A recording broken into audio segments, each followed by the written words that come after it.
My name is Riley. Christmas Eve, a night that's supposed to be filled with warmth and family, turned into a battlefield. I sat across from my family, and they dropped a bombshell. After learning I was worth $9 million, instead of congratulations, they presented me with a demand. My sister, Lily, set down her wine glass and coolly said, "You can give me the money I need." My mother, Helen, leaned forward, her eyes fixed on me. "Not some of it, Riley. At least half. Your sister deserves stability after all she's been through." Then my father, George, pushed a folder towards me. Inside was a transfer agreement with my name printed beneath a blank signature line. It hit me like a ton of bricks. This wasn't a family dinner, it was an ambush. The same people who had scoffed at my career for years were now experts on how my fortune should be split. Lily smiled as if the decision was already made. "You'll still have millions. Don't act like a pauper," she said. I let out a bitter laugh, took out my phone, and sent a single message. Seconds later, my mother's phone chimed. Her face paled, and she whispered, "Oh no. No. No. You can't do that." Lily checked her screen and shot up from her chair, shouting, "Oh my God. No. Are you crazy?" What they saw was just the beginning. Little did they know what else I had uncovered and what would vanish from their lives before midnight. But before I tell you what was on those screens and what happened after I left, let me take you back to how it all started. My family has always been a complex web. My parents, Helen and George, are middle-class folks who live in a cozy suburban house in Seattle. Helen is a warm-hearted but somewhat manipulative woman, always looking out for what she thinks is best for the family, often at my expense. George is a traditional man, a bit set in his ways, and has a strong sense of family obligation, but he's also easily influenced by Helen and Lily. Lily, my older sister, is 32. She's had a string of failed business ventures. Her latest project is a high-end event planning company called Celebrations by Lily. On the surface, it looks successful, but I've seen the financials. It's on the verge of collapse. I've always been the black sheep in the family. I'm passionate about technology and started my own company, TechGuard Analytics, 10 years ago with a second-hand laptop and $3,000. My company develops software that helps cybersecurity firms, insurance companies, and government agencies predict and prevent cyber threats. It's been a long and tough journey, filled with late nights and financial struggles. 3 weeks before Christmas, I was in the middle of a crucial meeting with my engineering team, reviewing emergency modeling data, when my mother called. Her first question was, "Is it true what I've heard about your company?" A friend of mine said there was talk of an acquisition. I explained, "It's an investment. I still have full control of the company." She sounded disappointed, as if control didn't matter as much as getting a big payout. Then she said, "We've reserved a private room at the Grand Hotel for Christmas Eve. Your father wants the whole family together." I almost declined. The previous Christmas, Lily had made a snide remark about me being more interested in my work than in family. My father had laughed it off, and my mother had told me not to be so sensitive. But part of me hoped this time would be different. Maybe they'd finally see my hard work and ask about my business. So, I agreed to go. On Christmas Eve, I arrived at the Grand Hotel 10 minutes early. The private dining room had a beautiful view of the city skyline. I promised myself I'd stay for 90 minutes, avoid any talk of money, and leave before the inevitable insults started. My plan lasted less than 5 minutes. Lily walked in wearing an expensive fur coat. I recognized it because I had bailed her out last year. She'd called, crying, saying her business account was frozen, and she needed $6,000 for payroll. I'd sent her $8,000. 3 days later, she posted pictures of herself at a luxury spa wearing that coat. When I confronted her, she accused me of being controlling. At the table, she kissed my cheek and said, "There she is, our little millionaire."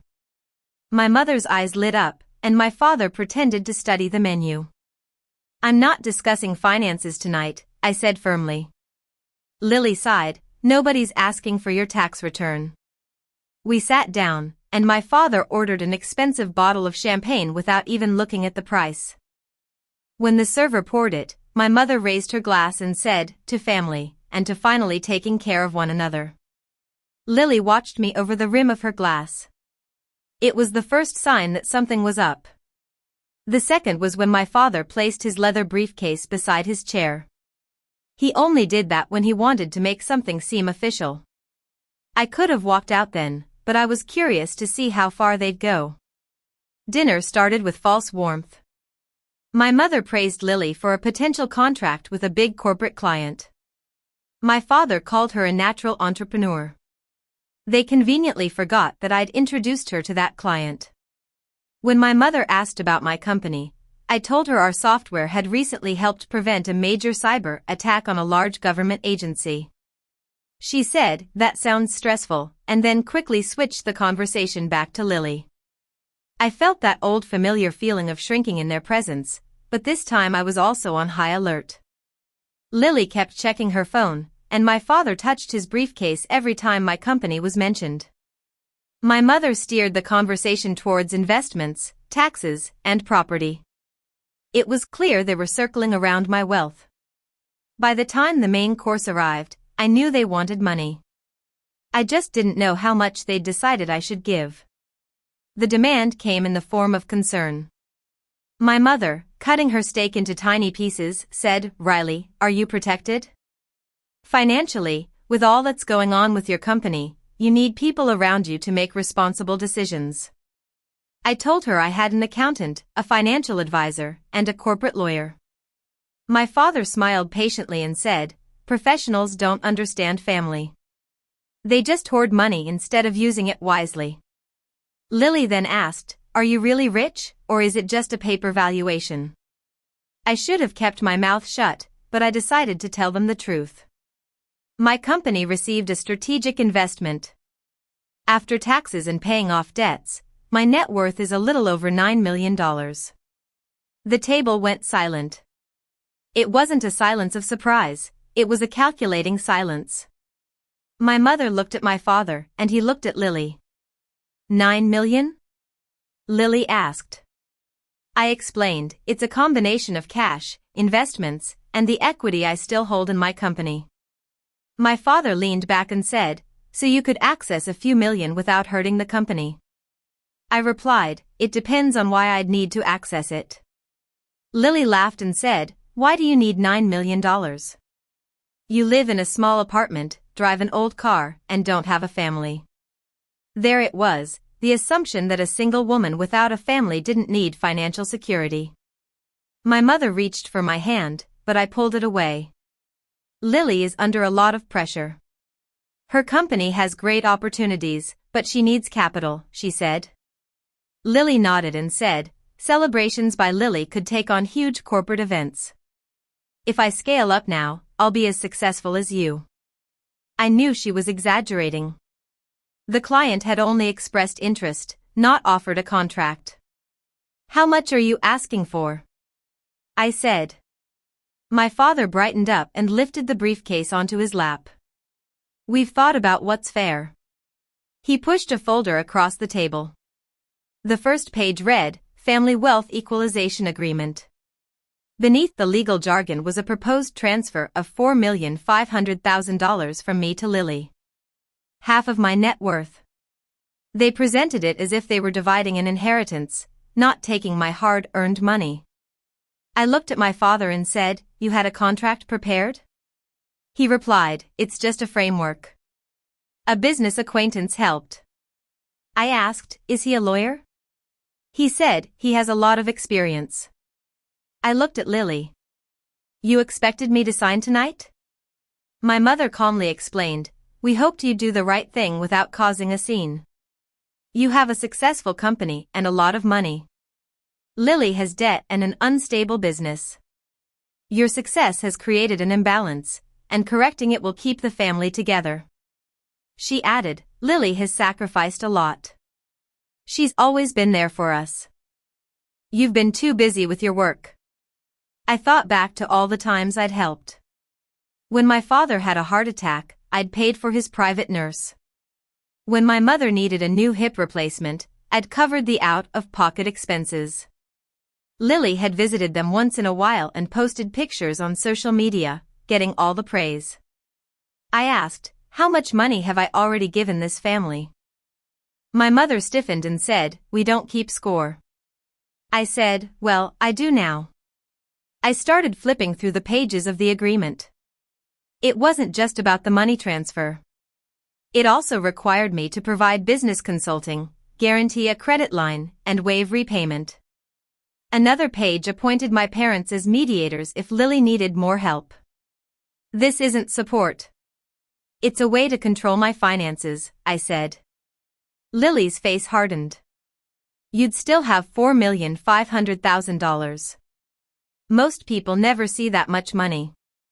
My father tapped the table and said, don't embarrass your sister. She deserves a chance. Lily snapped, you got lucky. The tech industry is booming, and investors threw money at you. I remembered the countless nights I'd slept on the floor of my office because I couldn't afford a hotel. I remembered selling my grandfather's watch to buy new servers. I remembered investors telling me women weren't cut out for the tech world. I asked Lily, what exactly did you sacrifice for my company? She looked at my parents, and my mother answered, she sacrificed the attention you got. I almost had to admire their twisted logic. My success, which they'd downplayed for years, was suddenly proof that I'd been favored. My father slid a pen towards me and said, just sign an acknowledgement. Your lawyers can work out the details later. That's when I noticed a reference code at the bottom of the document.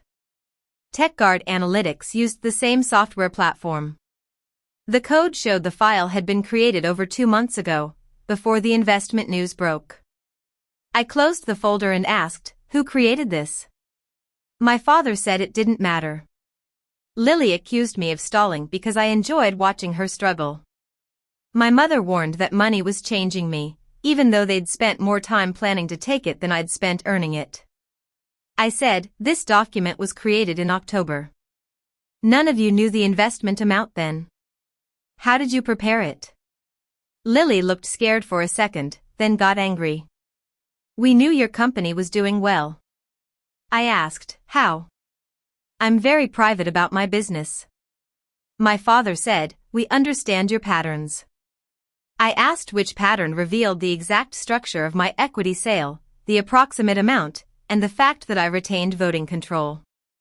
These details were in an appendix and were not public. My mother glanced at Lily. 6 months ago, Lily had borrowed my tablet at a family gathering because her phone was dead. The tablet had company emails. I'd changed the passcode later but never checked if any files were forwarded. I said, you accessed my email. Lily shouted, that's crazy. I asked, then how did you know about the secondary sale in the deal?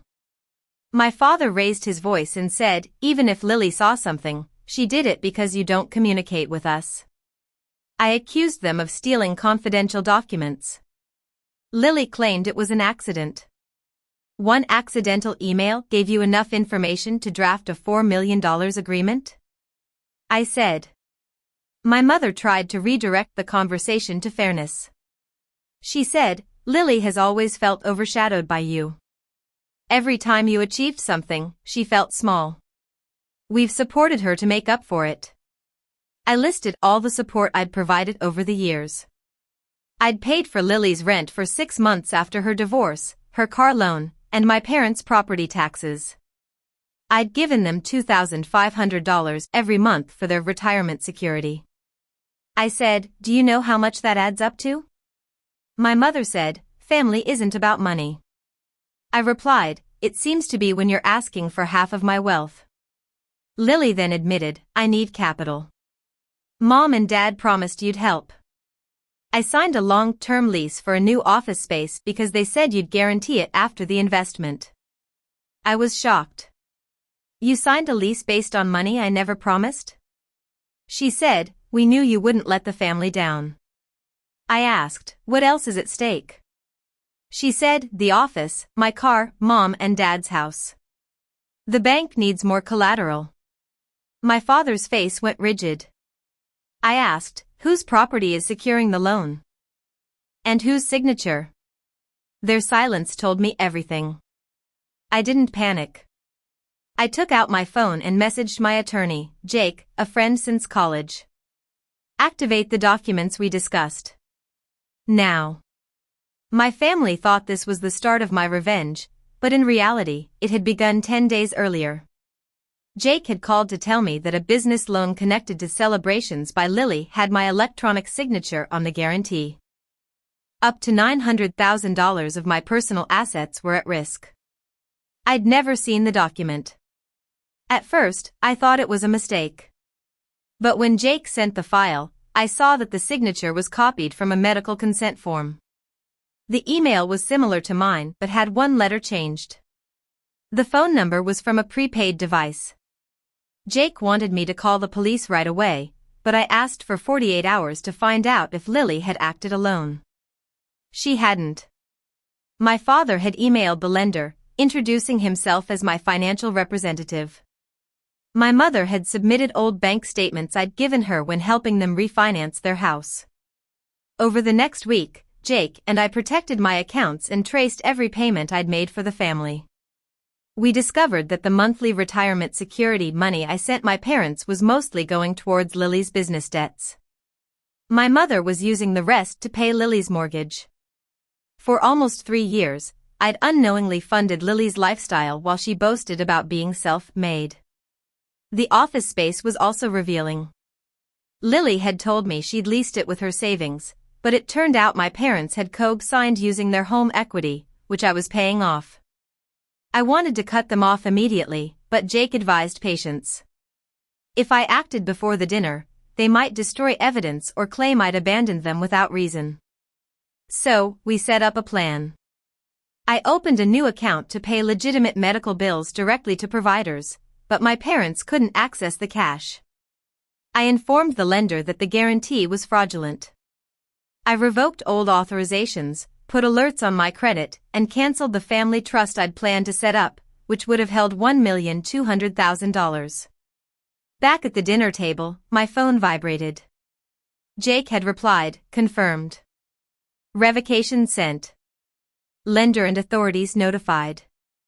Trust cancelled. My mother's phone chimed first. She read the message and whispered, "Oh, no, no, no. You can't do this." Lily's phone went off next. She received notices terminating her mortgage subsidy, office rent payment, insurance coverage, and any personal guarantee. She screamed, "Oh my God, no. Are you insane?" My father checked his phone and his face turned ashen when he saw the message from the lender's fraud department. I said, "This is what happens when you build a financial plan on someone else's identity." Lily accused me of ruining her company. My mother said I was making them homeless. My father demanded that I reverse everything before outsiders got involved.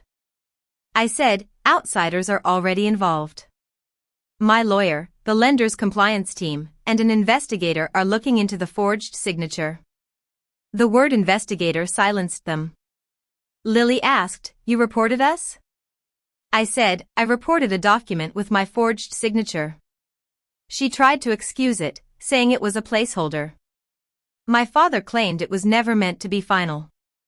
I opened the agreement and pointed to a clause that said my signature would ratify all previous family-related financial commitments. I said, this dinner wasn't about asking for $4,500,000. You wanted me to cover up your fraud. My father told me to lower my voice, but I hadn't even raised it. I asked them to explain the copied signature, the fake email, and the unauthorized bank statements. My mother started crying and said they'd been scared. Lily's office needed a deposit, vendors were threatening lawsuits, and the mortgage on their house was in danger. My father said, we were trying to protect the family from Lily's business mistakes and public humiliation. It was the truth. They were afraid people would find out their golden child had failed again. I asked how much Lily owed. My father said the numbers were complicated. I opened Jake's summary. Loans, vendor debts, taxes, credit card bills, the office lease, and the mortgage added up to around $1,600,000. My parents were on the hook for another $400,000 through collateral agreements. I asked, "What's the rest of the $4,500,000 for?" Lily said, "For growth. I'm building a company." I replied, "You haven't paid yourself from real revenue in 14 months. My mother was angry and asked why I was treating Lily like a criminal. I said, "Because she used my identity." This wasn't a simple mistake. It took planning and 3